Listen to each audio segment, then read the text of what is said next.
নমস্কার বন্ধুগণ, নিশাচরি কথা ফিরে এসেছে আরেকটি নতুন পর্ব নিয়ে। এবং আমাদের আজকের এই সপ্তাহের যে নিবেদনটি, সেটির নাম হচ্ছে খোঁজ। অবশ্যই গল্পটি আপনার পুরোটি শুনবেন, তবেই বুঝতে পারবেন এটি কেন এত রোমাঞ্চক। এবং যদি আপনাদের গল্পটি ভালো লাগে তাহলে অবশ্যই চ্যানেলটিকে সাবস্ক্রাইব করবেন এবং কমেন্ট করে জানাবেন আপনাদের কেমন লাগলো। কমেন্ট করার জন্য, সাবস্ক্রাইব করার জন্য কোনো রকমের টাকা আপনাদের খরচ করার প্রয়োজন নেই, এটি সম্পূর্ণ বিনামূল্যে। তো চলুন, সময় নষ্ট না করে শুরু হচ্ছে খোঁজ। আজকে যে ঘটনাটা আমি আপনাদের বলবো সেটা আমার মাসির কাছ থেকে শোনা। মাসির সাথে ঘটে যাওয়া একটা সত্যি ভৌতিক অভিজ্ঞতার কথা। আমি সেই সময়ের কথা বলছি, তা অনেক বছর আগেকার। মাসি তখন একটা ছোট্ট বেসরকারি প্রাইমারি স্কুলের শিক্ষিকা ছিলেন। সেই স্কুলের মাইনে বেশি ছিল না, তাই মাসিকে প্রাইভেট পড়াতে হতো। মাসি আর মামা একসাথে থাকতেন একটা ভাড়া বাড়িতে। মামা এবং মাসি দুজনেই বিয়ে করেননি। মামাও টিউশনি পড়াতো। এইভাবেই তাদের জীবিকা নির্বাহ হতো। মাসি স্কুল থেকে এসে বিকালের দিকে বিশ্রাম নিয়ে রোজ পড়াতে বেরোতো ছাত্রছাত্রীদের বাড়িতে। মাসি যে সময়ের কথা আমায় বলেছে সেটা ছিল শীতকাল। মাসি রোজকার মতো স্কুল থেকে এসে খাবার খেয়ে একটু বিশ্রাম নিয়ে বিকেল 5টার সময় টিউশন পড়াতে বেরিয়ে গেল। এবার সাধারণত আমরা সবাই জানি যে শীতকালে অন্ধকারটা ঝুপ করে নেমে যায় এবং রাত্রিটা অনেকটা লম্বা হয়। মাসি যে পাড়াতে থাকতো তার নাম ছিল কতুলি। মাসি পড়াতে যেত রাজবাদ বলে একটা জায়গায়। রাজবাদ যেতে মাসিকে একটা মুসলিম পাড়া পার করে সেখানে পৌঁছাতে হতো। মুসলিম পাড়ার শেষের মুখে একটা বড় কবরস্থান ছিল। বিরাট পাঁচিল দিয়ে ঘেরা কবরস্থানটা পার করেই কিছুটা হাঁটলে রাজবাদ। মাসি যখন টিউশন পড়িয়ে বাড়ি যাওয়ার জন্য বের হলো তখন রাত বেশ হয়ে গেছে, 9:30। শীতকালের রাত, আর 9:30 মানে অনেকটাই রাত। রাস্তাঘাট পুরো ফাঁকা, আবার কবরস্থানের রাস্তা, সেখানে তো আরও নির্ঝুম। তখনকার সময় রাস্তায় বেশি লাইট থাকতো না, একটা দুটো স্ট্রিট লাইট জ্বলতো, তাও আবার একটা স্ট্রিট লাইট এবং আরেকটি স্ট্রিট লাইটের মাঝখানে বেশ দূরত্ব। লাইটের পাওয়ারও বেশি ছিল না, শুধু যেখানে লাইট পড়তো সেখানেরই আশেপাশটা আলোকিত হতো, বাকি রাস্তাটা বলতে গেলে অন্ধকারই। মাসি নিজের মনে উল দিয়ে সোয়েটার বুনতে বুনতে যাচ্ছিল। তখনকার সময় লোকেরা অনেকেই এরম করত।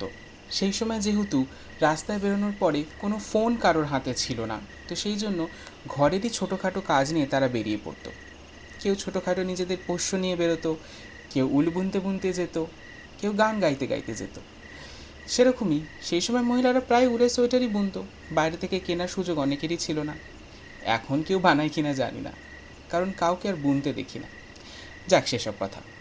সোয়েটার বুনতে বুনতে হাতের উলের বলটা কখন রাস্তায় পড়ে গেছে খেয়াল করেনি। হঠাৎ পেছন দিক থেকে একটা ঘনা গলায় কেউ বলে উঠল, দিদিমণি, আপনার উলটা। মাসির চমকে পেছনে তাকিয়ে দেখে অন্ধকারের মধ্যে কেউ একজন দাঁড়িয়ে আছে। মানে আশেপাশটা তো একটু অন্ধকার, সেই জন্য মুখটা ঠিক যেন দেখা যাচ্ছে না, একটু যেন ছায়া মূর্তির মতো লাগছে। সামনে এসে বলল, দিদিমণি, আপনার উলটা রাস্তায় পড়ে গেছিল, এই নিন। বলে উলটা মাসির হাতে দিয়ে দিল। মাসি বলল, ধন্যবাদ। ছেলেটা একটু হেসে বলল, দিদিমণি, আপনি কি এ পাড়াতে থাকেন? মাসি বলল, না, এর পরের পাড়াতে থাকি। কেন বলো তো? কিছু না, আসলে আমি বাইরে থেকে এসেছি তো, একজনকে খুঁজছি। সে নাকি এই মুসলিম পাড়াতেই থাকে, আপনি কি চেনেন তাই জিজ্ঞেস করলাম। মাসি বলল, কাকে খুঁজছো, কী নাম? ছেলেটি বলল, আমি একটা মেয়েকে ভালোবাসি, তার এখানে বিয়ে হয়েছে, নাম রেশমি। আমি তার সাথে একবার দেখা করতে এসেছি, আপনি কি চেনেন? মাসি বলল, না তো, আমি তো চিনি না। মাসি কথা বলছে আর মনে মনে ভাবছে, কে রে এই ছেলেটা, অন্ধকারে ঠিক মুখও দেখা যায় না। মাসি মনে মনে ঠিক করলো কথা বলতে বলতে ওকে আলোর কাছে নিয়ে যেতে হবে, তাহলেই দেখতে পাবো ছেলেটাকে। এত রাতে বাইরে থেকে এসেছে, একটা মেয়েকে খুঁজছে, যার কিনা আবার বিয়ে হয়ে গেছে। একটু দূরে কবরস্থানের গেটের কাছে আলোটা দেখা যাচ্ছিল। মাসি ভাবলো এটাই সুযোগ। যাক, এবার কথা বলতে বলতে ছেলেটাকে ওই পর্যন্ত নিয়ে যেতে পারলেই ওর মুখটা দেখা যাবে। আলোর একটু কাছে আসতেই ছেলেটা বলে উঠল, ঠিক আছে দিদিমণি, আপনি তাহলে আসুন, আমি যাই বলে যেন অন্ধকারেই হঠাৎ আস্তে আস্তে সে মিলিয়ে গেল। মাসি ভাবলো এতক্ষণ কথা বলতে বলতে এলাম আর লাইটের কাছে আসতেই চলে গেল। যা, আর মুখটাই তো দেখা হলো না। যাক, কি আর করা যাবে ভেবে ঘরের দিকে হাঁটা লাগালো।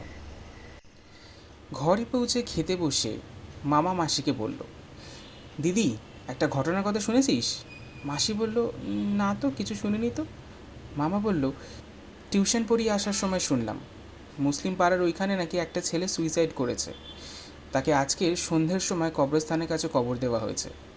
ছেলেটি নাকি এখানকার নয়, বাইরে থেকে এসেছিল। মাসি বলল, সুইসাইড করেছে কেন? মামা বলল, আরে ছেলেটি নাকি কোন এক মেয়েকে ভালোবাসতো। সে মেয়েটির নাকি এই মুসলিম পাড়াতেই বিয়ে হয়েছে। ছেলেটা খুঁজতে এসেছিল, খুঁজে না পেয়ে ওখানেই সুইসাইড করেছে আর কি। আর মেয়েটির নাম নাকি রেশমি, এই নামেরই কাউকে খুঁজছিল। মাসি তো কথাটা শুনে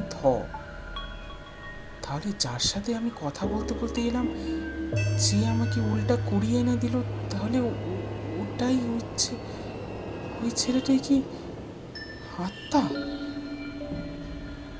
মরার পরেও সে তার নিজের ভালোবাসাকে ভুলতে পারেনি বলে খুঁজে বেড়াচ্ছে। মাসি পুরো ঘটনাটা মামাকে জানায়। মামা তো শুনে খুব রাগারাগি করে বলল, তুই এত রাতে কবরস্থানের রাস্তা দিয়ে কেন আসতে গেলি? অন্য রাস্তা দিয়ে আসতে পারছিলিস না? কোনোদিন দেখবি কেউ তোর ঘাড় মুটকে মেরে ফেল, সেই দিন বুঝবি। আপনাদের কি মনে হয়, যে সত্যি ভালোবাসে সে কি মৃত্যুর পরেও খোঁজ করে? শুনছিলেন খোঁজ, রচনা বুবাই। গল্পটি আপনার যদি ভালো লাগে তাহলে অবশ্যই চ্যানেলটিকে সাবস্ক্রাইব করবেন, কমেন্ট করবেন এবং শেয়ার করে দেবেন। আপনাদের যদি এই ধরনের গল্প আরও ভালো লাগে তাহলে অবশ্যই চ্যানেলটিকে সাবস্ক্রাইব করে অল নোটিফিকেশনের বাটনটি অন করে দেবেন, যাতে প্রতি সপ্তাহে আপনারা এই ধরনের গল্প আরও শুনতে পারেন।